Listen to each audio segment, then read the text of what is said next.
મહત્વના સમાચાર સામે આવી રહ્યા છે સાબરકાંઠાથી।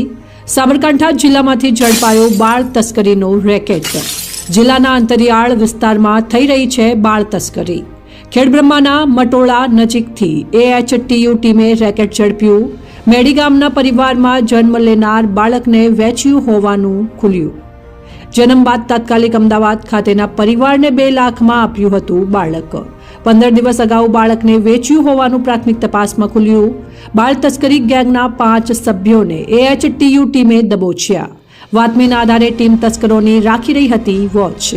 આરોપીઓ સાબરકાંઠા, અમદાવાદ અને રાજસ્થાનના રહેવાસી। AHTU ટીમે આરોપીઓને ઝડપી લઈ વધુ તપાસ હાથ ધરી।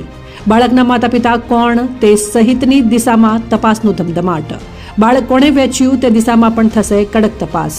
સાબરકાંઠા પોલીસની ટીમો અંતરિયાળ સહિત શહેરી વિસ્તારમાં રાખી રહી છે બાળ તસ્કરી સામે વોચ। બ્યુરો રિપોર્ટ, ખબર વડાલી, સાબરકાંઠા।